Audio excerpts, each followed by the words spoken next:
Okay, so I've got the recording going for all the virtual students, and thank you all for coming in the rain for class today. So, yes, I sent announcements out every Sunday or Monday. You'll get, whether you're a Monday, Wednesday, Friday student or a Tuesday, Thursday student, you'll get an announcement from me for each week. And this week's announcement gave like the logistics of how the class is going to work. So, I won't always repeat that, but every single week you'll have 2 or maybe 3 videos to watch of me, taking notes. There might be other videos that are like already, a clip of a show or something that is already on YouTube someplace else. So you'll have a minimum of 3 short classes to watch and take notes on. So there was a video that even if you opted to be a face-to-face student instead of virtual, there was a video that I posted on Friday or Thursday, I guess it was, that you were required to watch before you came to class today. Did everybody do that? Okay, because I'm going to pick up where that left off. Okay, so, and we were in the middle of talking about the 3 perspectives. There's 4 perspectives in the textbook. But remember the 4th one, postmodernism, we're not going to discuss a whole lot because it's not used very often anymore. So we're going to focus on the 3 perspectives. In the video for our virtual Friday that we had, we got a very brief introduction to functionalism. Does that sound familiar? Okay, so that should be in your notes already. And then we got a very brief introduction to conflict theory. So that should be in your notes already. And I think that's where we ended, right? Where we stopped? Okay. Excuse me, I'm going to clear my throat. Okay, so one more thing about logistics. Is that rain on the roof? Oh, goodness. Made it in just in time. Okay, so one more thing about logistics. So every single week, like I said, there'll be that Blackboard announcement, but I will always take 2-3 minutes at the beginning of every class, recorded for the virtual students, to do kind of announcements also and get everybody, in the habit of what the logistics are for that week.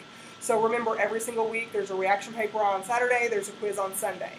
Okay. The only quiz that wasn't due this last Sunday was the very first one because I wanted to keep it open long enough in case we got new people added to the class. I think Friday was the last day to change your schedule. Is that right? Mm-hmm. Yeah, so we won't have anybody else add to the class. We're good to go as we are.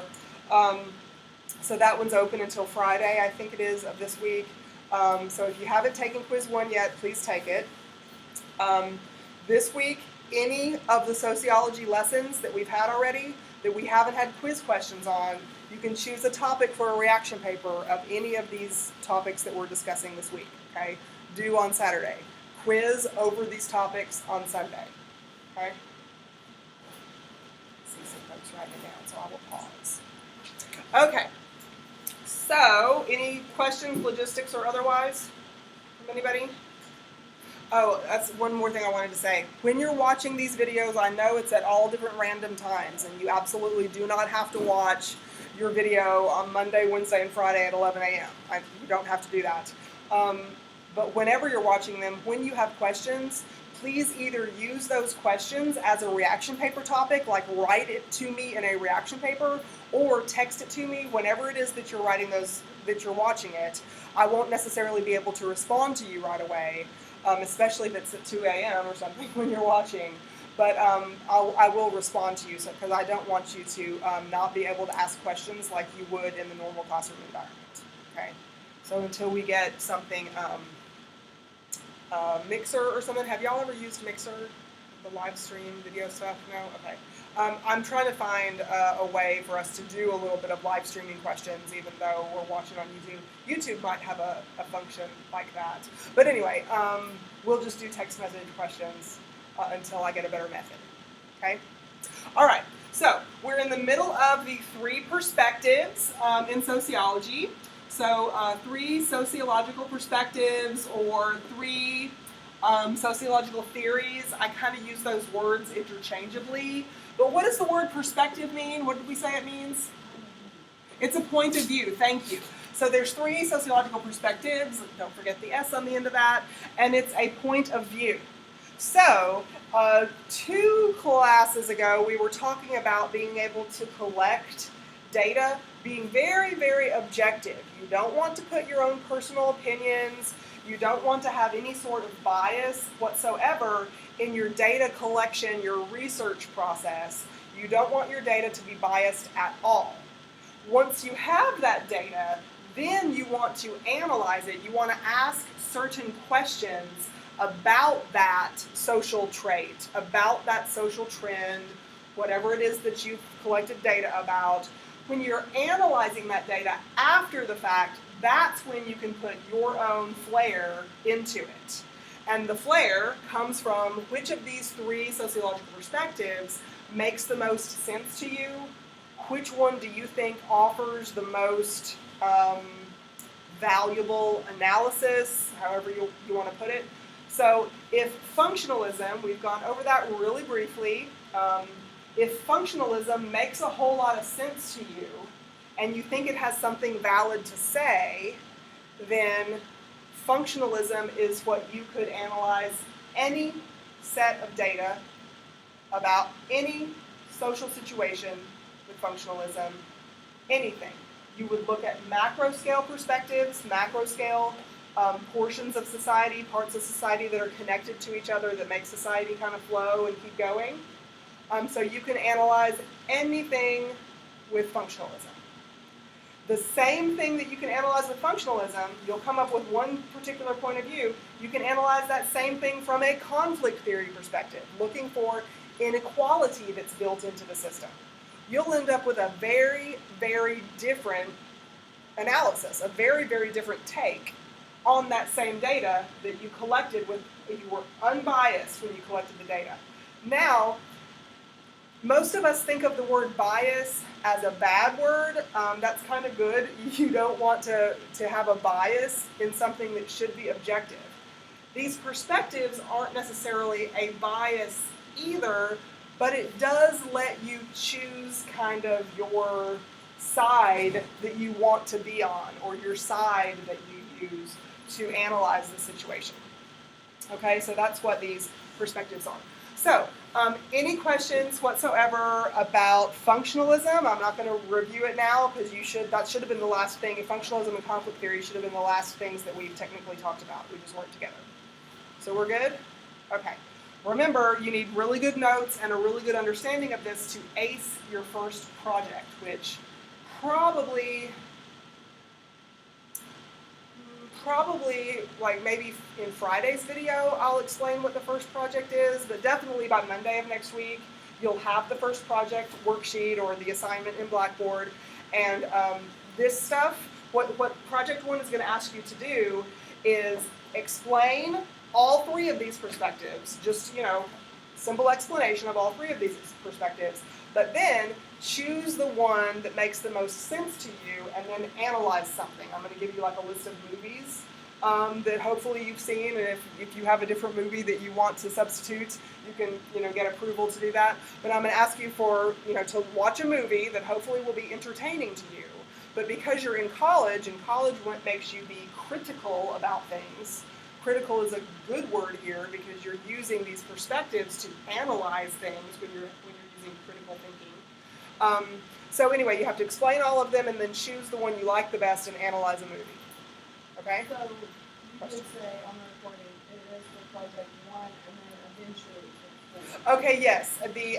Yes, you will use some of this information about the perspectives for project 4 also, but the main core of project 4 is that sociological imagination stuff that we talked about, I think, two lessons before this. Because, course learning outcome number 1 is about the sociological imagination, which is where you have to develop a habit of understanding the connection between macro level stuff, like conflict theory and functionalism make you practice doing, and micro level stuff that we live every day. And so the connections that you see are going to be affected by which of these perspectives you like the most.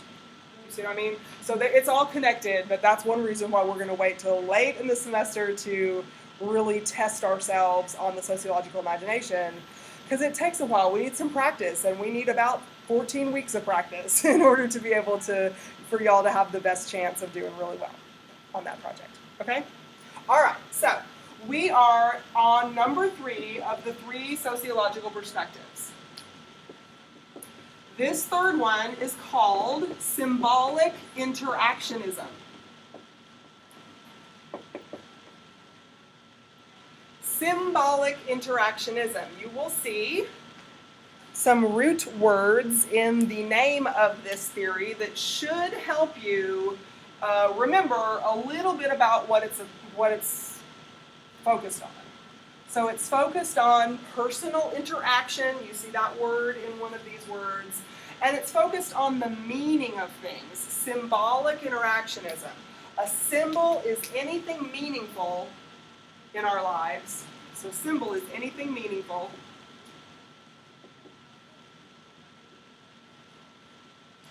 A symbol, for instance, like a $10 bill. That $10 bill is only worth $10 because you and I assign that meaning to it, right? The color red, when I say the color red, what comes to your mind? What does it symbolize? Some people say stop. Some people say anger. Nobody went to love first? Usually somebody was going to go to love, but no, it had to be me to go to love. Y'all are like, stop, angry. Okay, the color red symbolizes those things, right? I thought you were going to go to love first, but that'll be my job. But anyway, so there you see that sometimes a simple thing like the color red, we have an angry wall in this room, the color red can have meaning over and above just a Crayola crayon, right? So symbolic interactionism, when we interact, we are constantly interpreting symbols. We're constantly getting meaning from the interaction that we are engaged in. And therefore, symbolic interactionism uses a particular type of sociological perspective, which would be macro or which would be micro. Micro is the correct answer, right? I kind of spoon-fed y'all with that one. So this is a micro scale. This is a micro scale point of view, or micro level, or micro sociology, however you are wording it for yourself in your notes. Sociologists who use symbolic interactionism typically look at the ways in which people create and negotiate reality in their daily lives. So here were the key words there. People create, interpret, let me throw another thing in there, interpret and negotiate reality.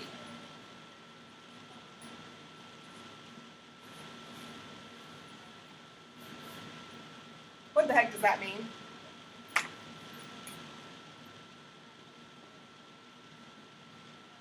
Do we create our own reality? This sounds like, no, it sounds like some kind of mystical concept.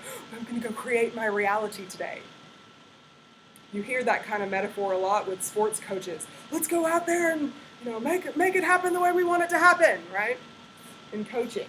But in sociology, people who use symbolic interactionists suggest that the way we interpret and react to the world around us sets the tone for the reality that we, on a microscale, are going to live. For instance, I sigh a lot, and I also it's comfortable for me to stand with my hands on my hips. My students years ago, one of them finally asked me, why are you mad all the time? And I was like, I'm not mad. They're like, well, you're always standing like this. And so they were interpreting me standing like this as a sign. Apparently somebody in their life, like when they're mad, they do that. Or, I've seen like little kids go, But yeah, this isn't necessarily an angry pose. At least it never was for me. I never even knew that somebody would interpret it that way. But because they interpreted it that way, do you think that affected the way they reacted and spoke to me if their preconceived notion was she's in a bad mood or she's angry or whatever, right? So So here's how we can create reality. If we assume somebody else has a certain attitude, has a certain idea, and we prepare for that in advance, our reactions, the way we interpret their posture, the way we interpret, or even the tone of voice that we have in our speech with them, can communicate something. Can you tell, and when you're speaking to your son, do you think he can tell when mommy's happy with him or when he's about to be in trouble? Just from tone of voice, right? Yes, right. So look at the way, I think I told y'all, I don't remember which video it was, but I think we talked about how in sociology class you're going to see a lot of similarities between speech communication class at times or like interpersonal communication class if you take those classes. It's because of this perspective in sociology that you'll see so many connections, so many parallels between those classes and this class, at least when we're talking about sociology on the micro scale. So if we create reality from how we perceive the situation, we define a situation as she's angry, he's happy, this is not going to be pretty, or whatever it is that we think before we enter into a situation. That affects the way we interpret everything around us. Everything around it. We will interpret everything around us based on what we think the situation is going in. We will negotiate. It means like steer. It means move forward. We will go through that situation in a way that we think we can benefit the most, or that we think needs to happen so that we can get out smoothly. And then that's reality for us. That creates reality for us. My perception might have been really different than your perception. We both leave this classroom and it was like, oh, that was a hellacious day, or that was the best class in the world, right? Some of you are going to leave and have that perspective. Y'all were just talking about siblings getting along together. I wonder if those brothers who are so annoying are saying the same thing about y'all right now in another, in another class. That's your perception, right? And they might think big sister's just wonderful. Saying right now, right now they'll say, my big sister is just the best big sister in the world, right? Whereas that was the most annoying little brother just a minute ago, right? Okay, so in symbolic interactionism, you look at the way people create, interpret, negotiate reality on the micro scale, but here is kind of a twist that I think that makes this get really interesting. So, symbolic interactionists say that when we create this microscale reality, the collection of this microscale reality, from this classroom to the houses down the street to people in Hawaii or Jackson, Mississippi, or anywhere in between, all those collections of experiences from one moment to the next create society on the macro scale. So, microscale is connected to macroscale from this point of view because all of the collections of people's individual experiences together drives society forward, drives culture forward. And because we can make a connection between this microscale point of view and the macro scale, you can use functionalism or conflict theory as sort of the basis for the questions that you ask while you're collecting data or making observations on the micro scale. So, for instance, here is a topic that we'll discuss. Whoops, I'm breaking the classroom. I don't know what that was from, but I'll deal with it later. So, here's a topic that we'll discuss. I can't remember. I think it's like in chapter 4, maybe. I'll go ahead and mention it right now. Gender roles. Gender, like masculine and feminine. Roles, like a part that you play in a movie. When we talk about this in sociology class, the role is going to be your behavior in everyday life. Are there different behaviors that society has assigned to males and females in society? Are there different behavioral expectations?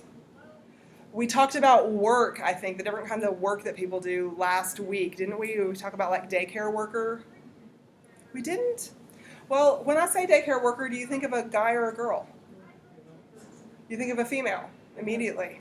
I mean, most of you are saying that. I don't know what you out there in my virtual classroom are thinking, but I had like 4 people say female, girl at the same time. When I say construction worker, who do you think of?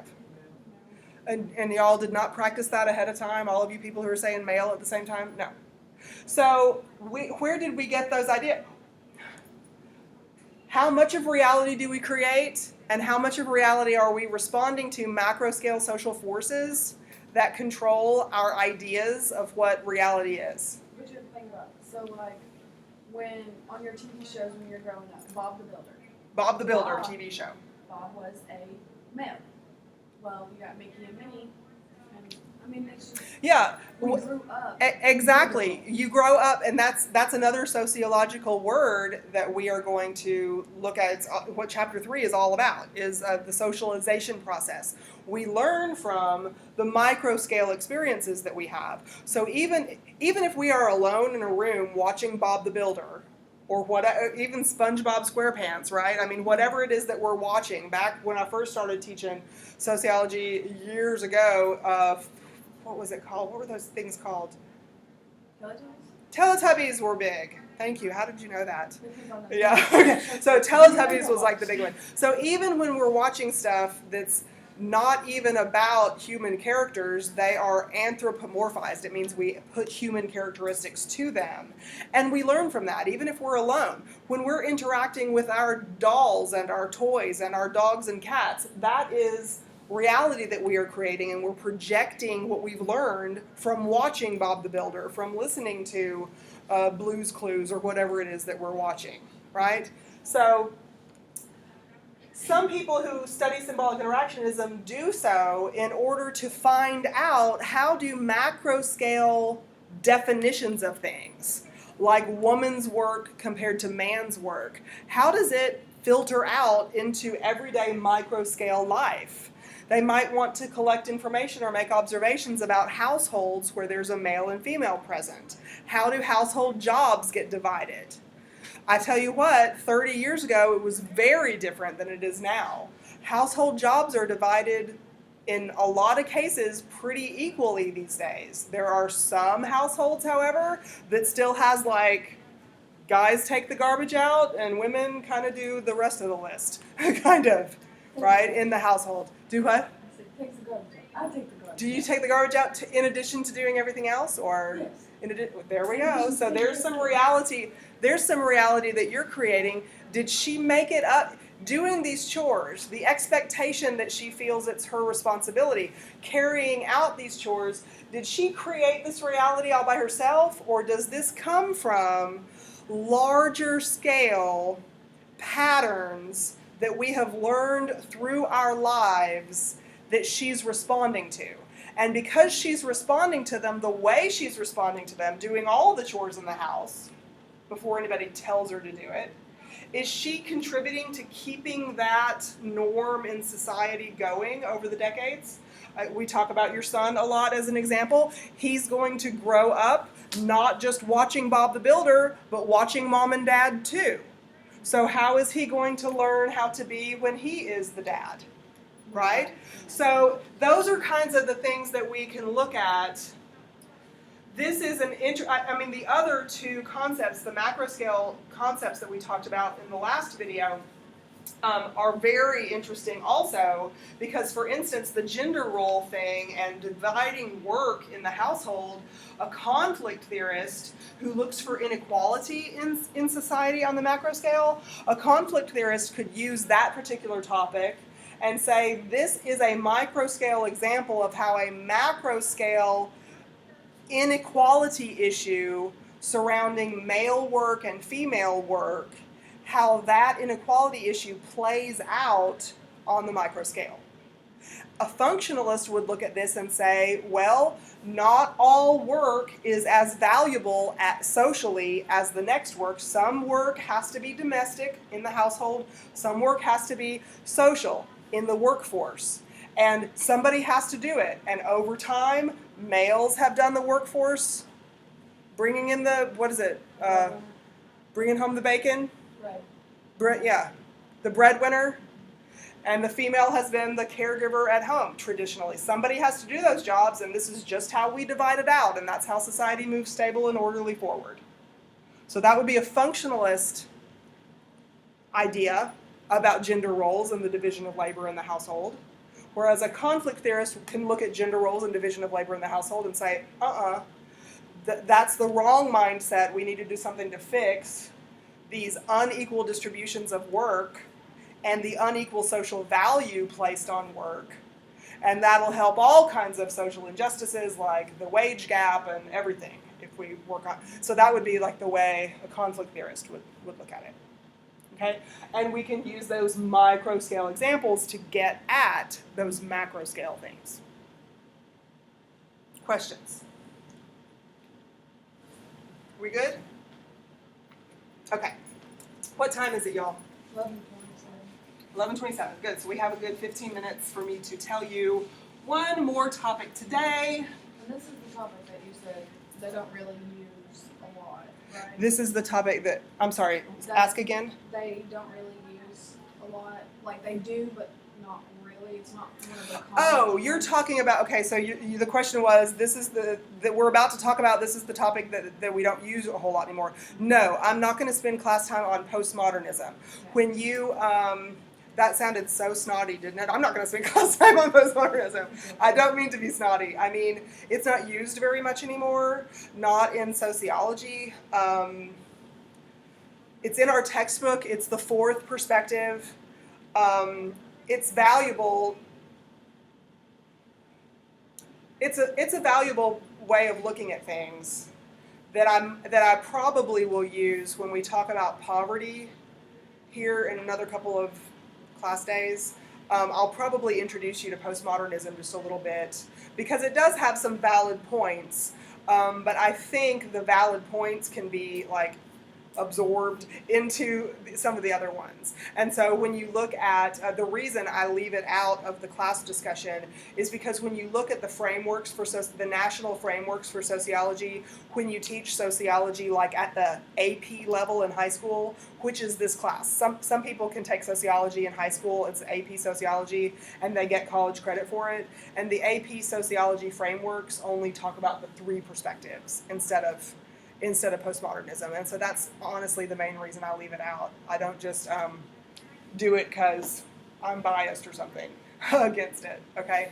So no, this topic is this topic will help you develop your sociological imagination, the ability to see the connection between macro and micro, and it will also help you understand how to zoom out to a macro perspective and then focus in to a smaller micro perspective, okay? So this is just a general concept and a general vocabulary word. So this is called a social fact, okay? That's a vocabulary word, a social fact.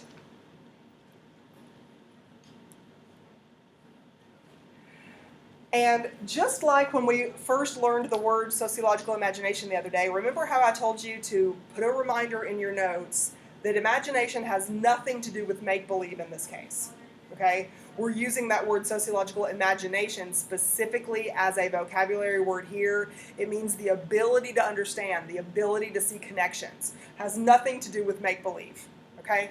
Sort of the word fact here, I'm going to tell you the same thing for the word fact. Typically, I don't know how Siri would define the word fact. I'm going to say she will probably tell you it's an undisputed truth. Undisputed, actual thing. Here, the word fact is a little bit more, because we're using it as a social fact, it's a little bit more ambiguous. You know that word? It's a little bit more free. It's not an absolute. Okay? So a social fact here, this is a macro scale concept. It's a macro scale concept. Essentially, a social fact is a pattern of thinking. It's a pattern of actually three things. I think the definition, the original definition of this says it's a pattern of thinking. Even it's a pattern of emotional responses or the way that you feel. It's a pattern of thinking, feeling, and also behavior. Patterns of behavior. So acting is also in here. Patterns of thinking, feeling, and acting. And these patterns exist on the macro scale. And Molly, you were getting at this a minute ago when you were talking about Bob the Builder. We sit there and watch the show, and somebody wrote the show based on some kind of concept of reality, some kind of concept of culture. We have a new word for that. It's a social fact. So they're writing about us in our society, even though it's a cartoon, right? They're using the patterned ways of thinking, feeling, and acting that we all learn throughout our lifetime. They exist on the macro scale, but these patterns control us. Let me not use the word control. Let me find a different way. Instead of control, let's say these patterned ways of thinking, feeling, and acting that exist on the macro scale, they influence, strongly influence. I need a word between controlled and strongly influence. They really affect the way that we behave on the micro scale.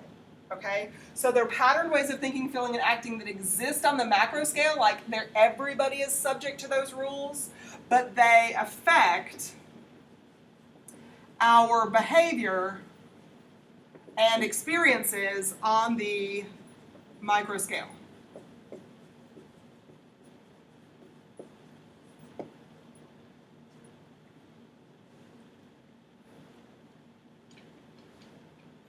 Did we talk about last week about having to go to college to get a degree so that you could get the kind of job that you want?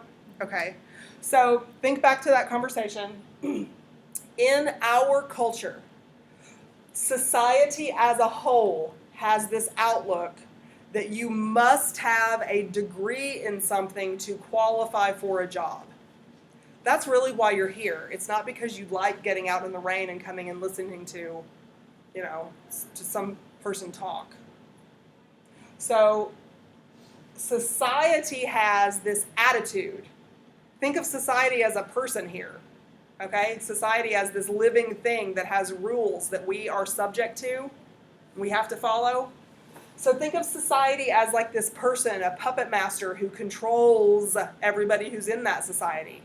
There's a pattern way of thinking, feeling, and acting, and in that pattern, we have to have a college degree to do certain jobs that we want, and most of the time, the jobs that we want, it's because it gives us social respect, it gives us a kind of salary that we want, or a promotion potential that we want, and those kinds of jobs, because of the pattern of thinking, feeling, and acting, they aren't available with just a high school diploma or a GED.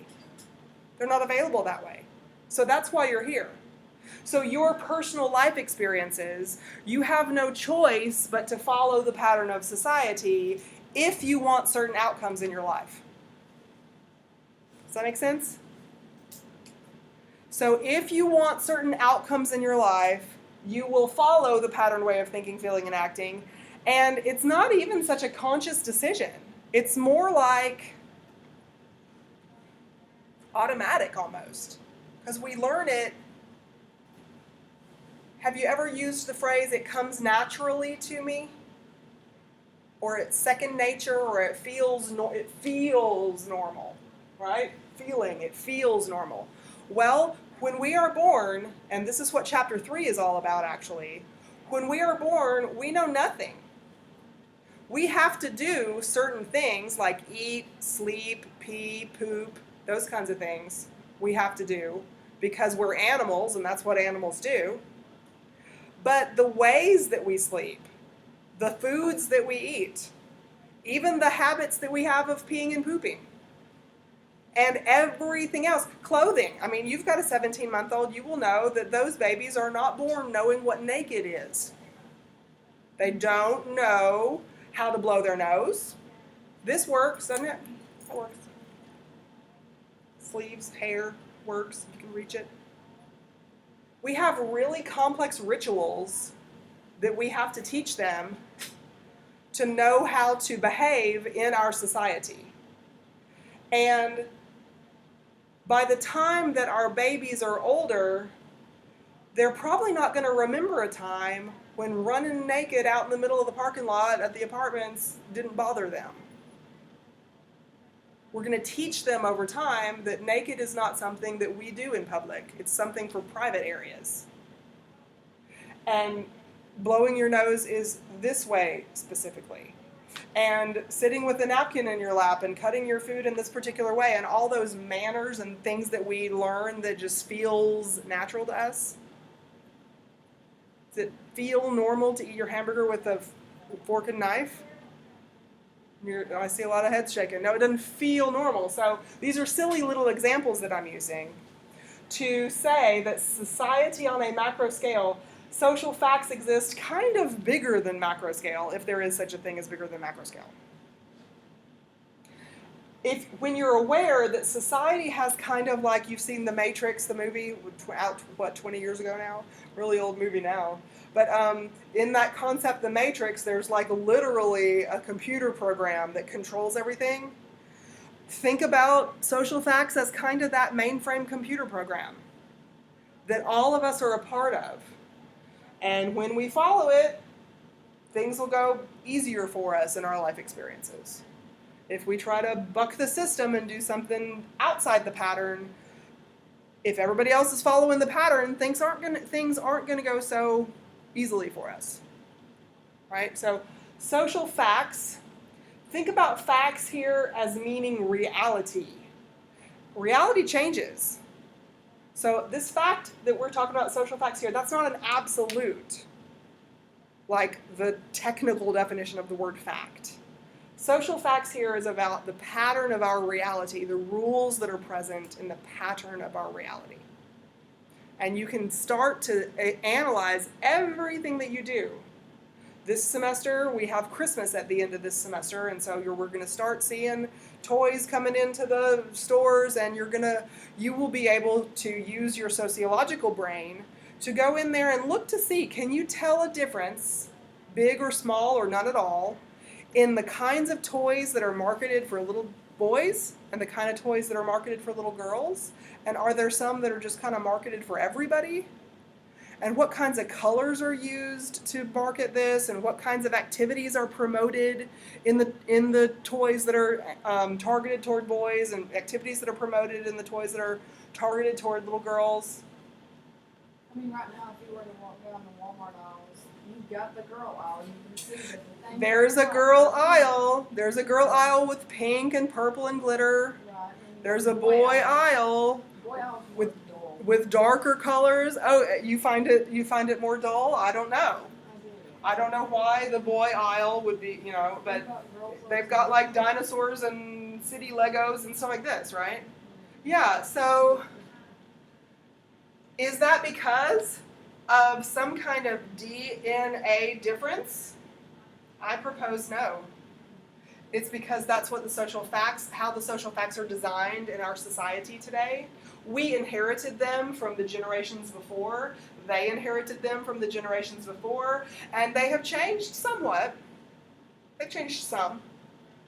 And they will continue to change some. But these things, social facts, reality, the patterned ways of thinking and feeling and acting, it really controls our behavior. I'm trying not to use the word control, so I put the word affect here. But really, control is what I'm leaning toward. It controls our life experiences.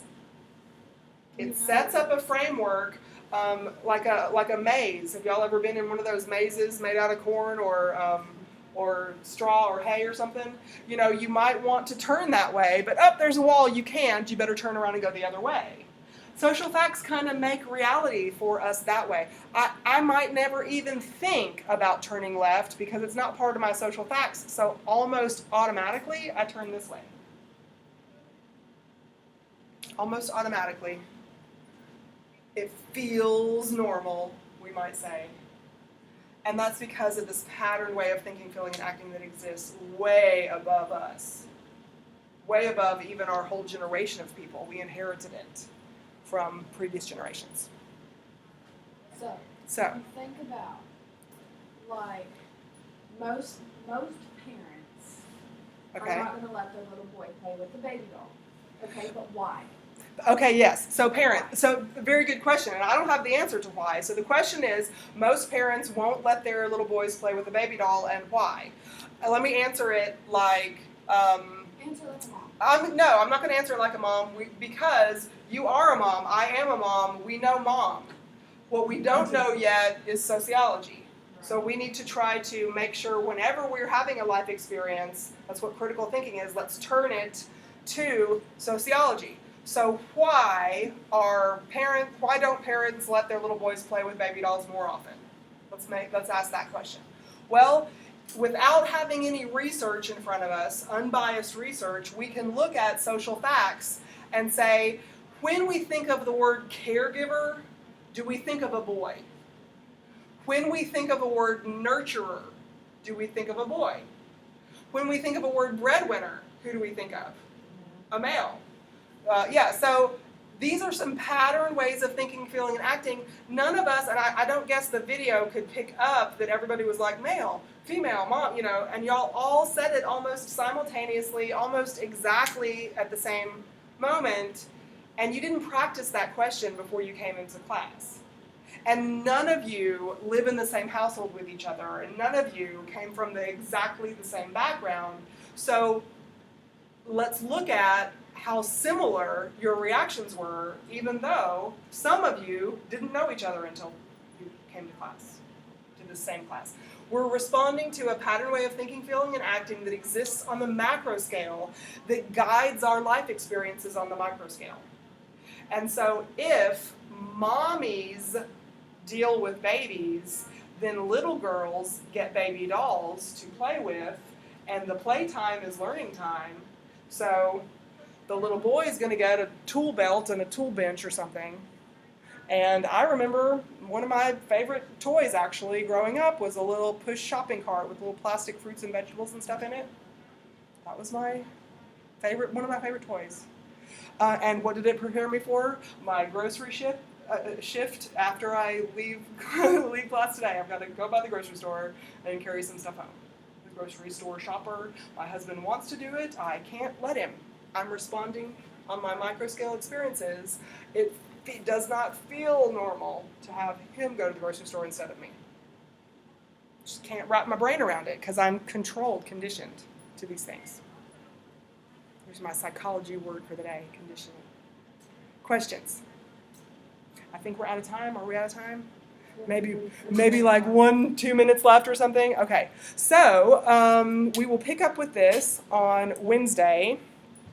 Let me see. We might be finished with chapter 1 notes, that is. I posted a notice in course content that your reading assignment is chapters 1 through 3. I didn't give page numbers because the online textbook that's on our opening page of Blackboard doesn't really have the same page numbers for everything that my physical copy does. So I just put chapters 1 through 3, and that's not like due on Wednesday. It's due between now and I think it was September 14th is when we're supposed to be finished with our with Unit 1. Okay, so make sure that you pay a lot of attention to the section on the theoretical perspectives and the sociological imagination when you're reading chapter 1, because again, you're going to need to make some major points about those topics on the first and fourth projects that we do. Okay, I will see y'all next time. If I can find this. There we go. Stop it. Bye, virtual students.